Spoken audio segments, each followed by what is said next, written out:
Joining us is the star of Duck Dynasty and the new film Torchbearer. Phil Robertson is here. Phil, good morning to you from Cannes, France. I'm running with the rich and famous. You certainly are with that beautiful yacht in the background. Well, here at home, we continue to pay very close attention to this election. What did you, Phil, sir, make of last night's results? Well, I'm on a pretty torrid schedule over here. All I can tell you is the people have spoken regarding Donald Trump, and me being loyal to the Republican Party, I now will back Mr. Trump. I know Hillary Clinton and Bernie Sanders' record. Donald Trump, we don't know his record because he doesn't have one. But I'd rather go into the unknown with a Republican like Donald Trump than the alternative. So I'm all in for Trump. Let's get it on. And you have made that point very clear that you are in for Trump, as well as some of your family members. Do you believe that the party will unite, and eventually those that haven't decided to, will they eventually support him as the nominee? If they have any sense left, they will all unite, that's for sure.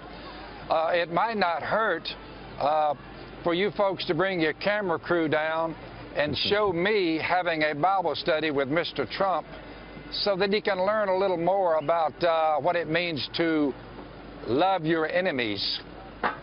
Interesting.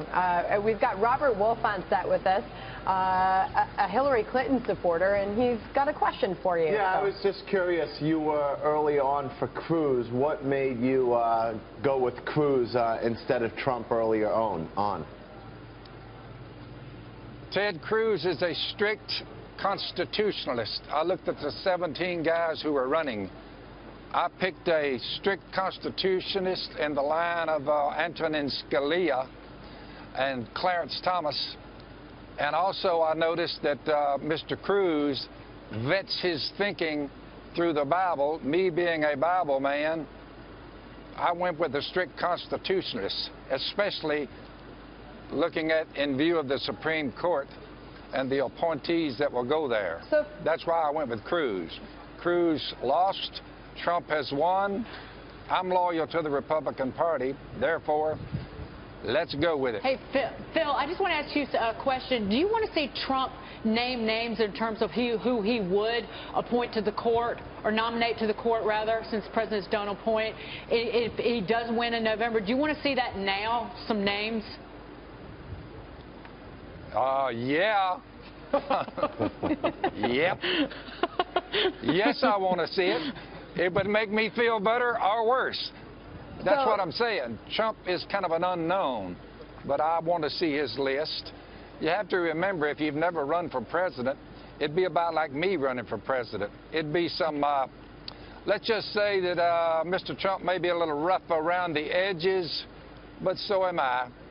But Phil, I was actually just going to ask you about that. And he's running as a Republican. All right, you're there promoting your new film, and you're there promoting your new film, so we certainly want to show that. But I got to ask you first, before we run a clip of Torchbearer, the film that you're there promoting, what do the folks around France, around Cannes, what do they make of your Louisiana look and your Louisiana attire?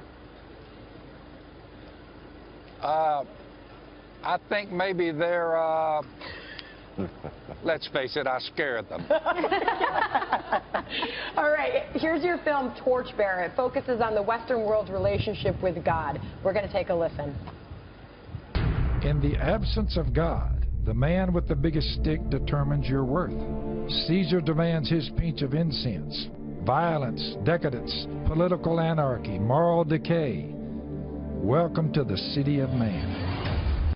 Phil, I think I just saw a glimpse of Miley Cyrus in that film. Yeah, you have to remember, I narrated the film, but I didn't provide the footage as a background when we're speaking of carnality and depravity and gross sexual immorality. But they chose whoever the little lady is. I'm not familiar with her. So you have to remember, I don't own a cell phone. and I've never turned on a computer in my life. Therefore, I live a more peaceful life while I'm on the earth, and I'm oblivious to what goes on the internet and all these people that come and go. I wouldn't know the little girl if I saw her. All right.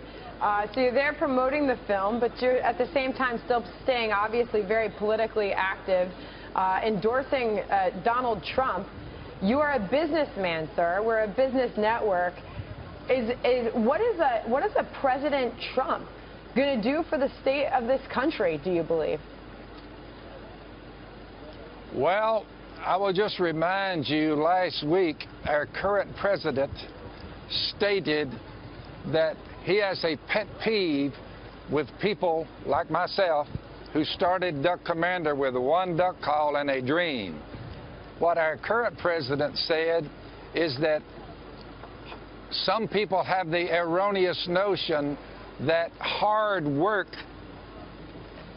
causes success. You work hard, you'll be successful. He said, Mr. Obama, I have a peeve with that. You're just lucky.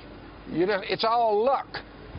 So I thought about the 30 years I spent getting that duck call off the ground and making all the little shows and my duck call demonstrations and setting up our little booth and selling one duck call at a time. We ended up, as the story goes, rich and famous. It took hard work, faith in God, a strong work ethic, training your children to do what is right.